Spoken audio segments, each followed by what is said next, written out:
Ele já foi embora. Foi gravar vídeo? Foi interrompido, aí ele tem que fazer um mais. Será que ele me viu, mano? Totalmente focado no vídeo. Nossa, mas É porque ele quer bucha, velho, demais. Não tem noção. Eu tô editando no ônibus. Tô editando no estágio pra terminar esse troço logo. O Henrique tá aí. É. Não, ele que foi vacilão, mano. Eu acho que você. Eu traria mais pra mulher, velho. Olá pessoal, bem-vindos a mais um podcast fictício chamado Pod Vasco. E hoje é um episódio especial que a gente vai estar apresentando como é que fala o nome dele? Antônio de Alcântara Machado, um literário do Brasil. E a gente trouxe um especialista aqui chamado Elevio Sá. Esse aqui é o Enzo Gabriel. Esse aqui é o Daniel. Esse aqui é o JP. Eu sou o Enzo principal, então bora lá. Abrindo a roda de perguntas aí. Pra ser sincero, eu não sei nada desse cara, nunca vi na minha vida, mas pelo menos virou o nome de avenida. Vamos lá, quem foi esse cara? Antônio Alcântara Machado. Fale mais para nós. Bem, o Antônio Alcântara Machado, primeiramente, foi um brasileiro, obviamente.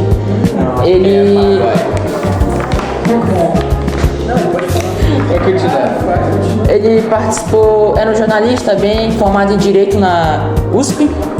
Ele foi um breve momento político. Ele não teve muito sucesso na política porque ele morreu cedo, então ele não teve um grande história com política, mas mais teve com a escrita mesmo. Ele foi um dos escritores que participou da primeira fase do modernismo e suas obras retratam principalmente a vida urbana de São Paulo, o cotidiano e tudo isso que é bastante comum no modernismo, né, na primeira fase. Basicamente é isso. E Levi, eu tenho uma dúvida sincera aqui, cara.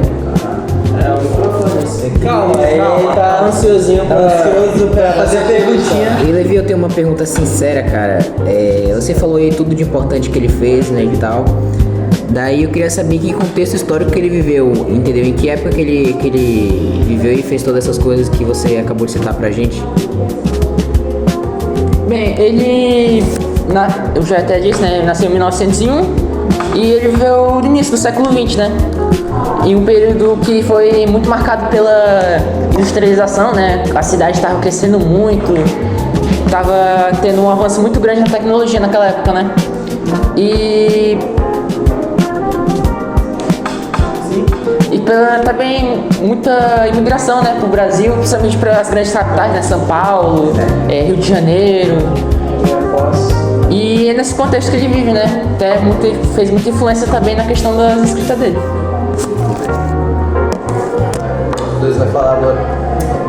Passa porque eu apresentei. Passa a folha de pergunta pra ele. Deixa eu fazer uma pergunta aqui.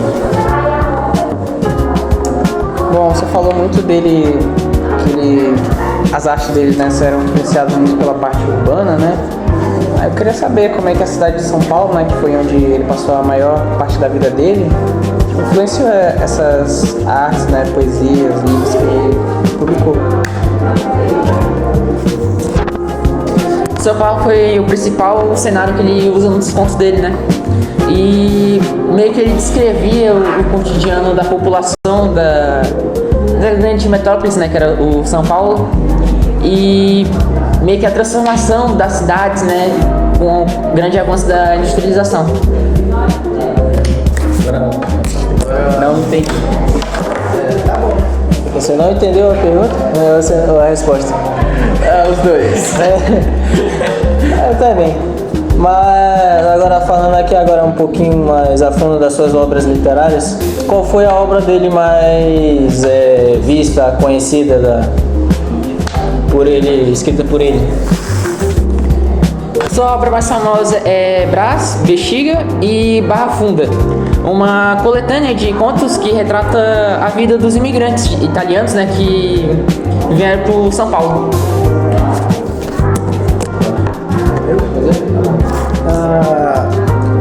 Bom saber um pouquinho mais sobre esse artista, digamos assim, que se pegar 10 pessoas ninguém conhece.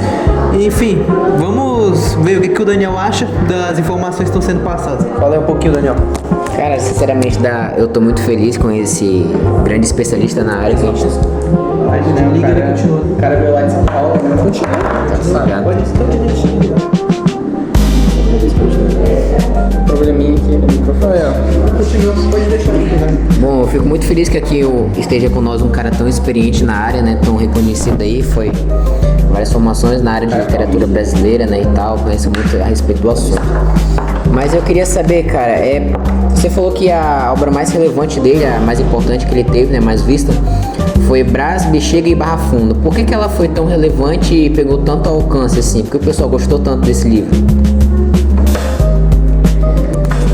Bem, tem muita questão da identificação, né? Como ele explica sobre questão de imigrantes, né? Tava tendo muita imigração naquela época, no início da industrialização, né? Pegava os pessoal de fora para trabalhar nas grandes cidades, né? E meio que teve essa identificação e também um bom humor, que na época não era tão comum, né? Em obras ter. E acabou tendo mais essa identificação com as pessoas e acabou se popularizando por causa disso. Ele só conspira. Agora, pelo que eu entendi, quer dizer que então ele começou a ter uma fala um pouquinho mais informal, mais populista, né?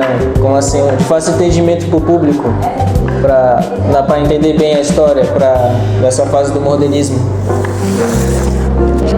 Bem, é basicamente isso. Embora não seja tipo tão coloquial como foi pra frente, quando nos acontecimentos pra frente, da segunda fase do modernismo, ou até nos dias atuais, né? Mas comparado ao que existia naquela época, sim, era bem mais coloquial, né?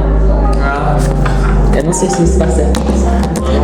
Vai, João Pedro, fala um pouquinho mais pensando. Mas ele era mais culta? A culta dele era bem culta, assim, a linguagem dele mais formal. Culpa dele era bem Culta?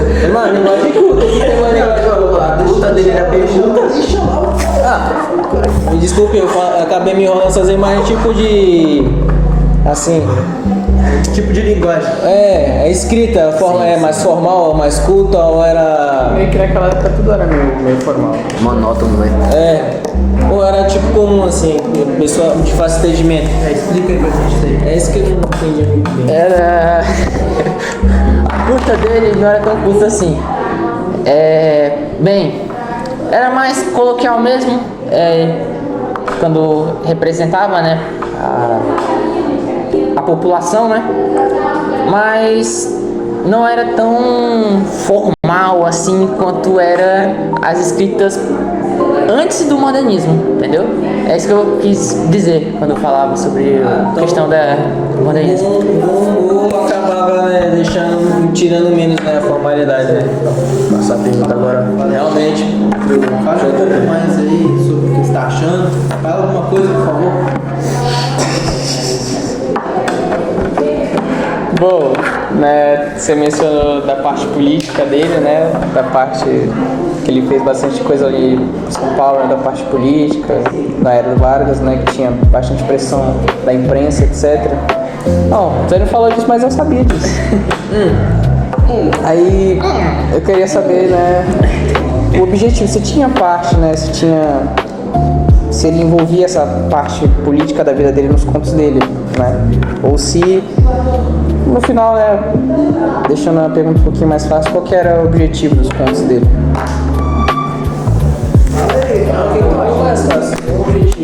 Eu não entendi a pergunta. É sobre a política dele? Ou sobre a literatura, né? Literalmente disse a pergunta, caceta. Literalmente disse a pergunta. Tá falando qual? E eu exijo respeito aí ao nosso... Qual era? Fonte, nosso convidado, por favor. 15? você tem que formular mais melhor pergunta. Ele é especialista no assunto. Não, ele é especialista no assunto, mas tu tem que saber fazer a pergunta. Não tem que ser um ignorante até nas perguntas. Ok. Agora o Daniel vai fazer uma pergunta aqui, vai, faz. Obrigado pela fala, Enzinho. Pra quem sabe fazer perguntas, né? É verdade. Bom, você falou que ele falava muito sobre a imigração de italianos que vinham aqui para o Brasil, né?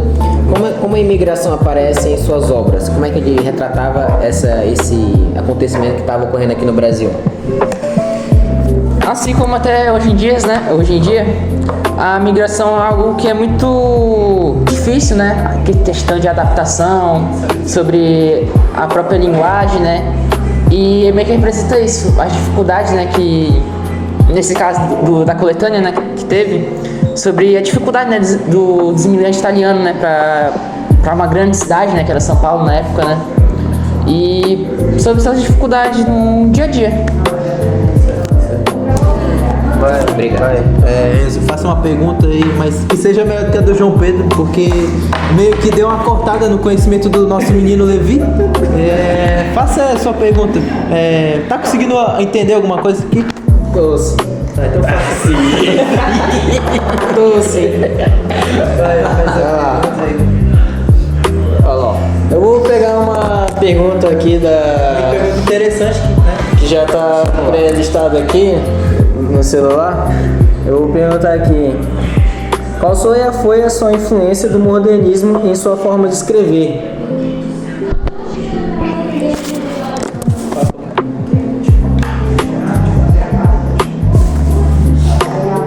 Ele vai responder. Ele só tá formulando na cabeça dele a resposta. A gente falou o número aqui porque ele tem tique. Tem matemática também. Isso mesmo. Você presta atenção? O modernismo incentivou o uso de uma linguagem mais livre, né? Temas tipo nacionais, personagens populares, né, na época, e características presentes nas suas obras. Entendi. Estamos entendendo pouco a pouco. É bom saber um pouquinho sobre alguém que nunca passou no jornal, quando eu assisti. Não, já passou no jornal de vocês aí, esse cara? Lembrado, né? Passou, fala aí, Daniel. Não, Cara, só fala. Cara, é como o Enzinho acabou de falar aqui pra gente, né? É um cara que não é muito conhecido assim, não. Realmente eu nunca, se não fosse pela professora, eu nunca teria escutado a respeito desse cara, entendeu? Mas dá pra gente perceber que é um cara muito importante. Realmente. No seu radinho de pilha, João Pedro, você já escutou falar desse cara? Fale um pouquinho. Fale com a boca. Tem que falar. Tá bom. Tem que falar desse cara. Agora você... Mas tá assim, cara.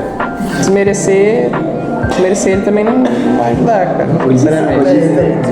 Pera aí, desmerecer também não. É um cara que quase ninguém conhece, da nossa atualidade. Pega os caras 16 pra 19 anos, se alguém conhece esse cara. Para na rua, fala aí. Ah, mas E aí? Não tô desmerecendo, só que ninguém conhece.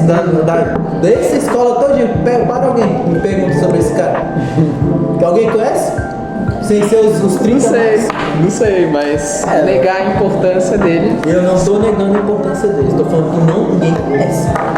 Tá bom. O Enzo, quer falar alguma coisa? Não, depois da discussão não tem nada o que falar. não tem nada o que falar.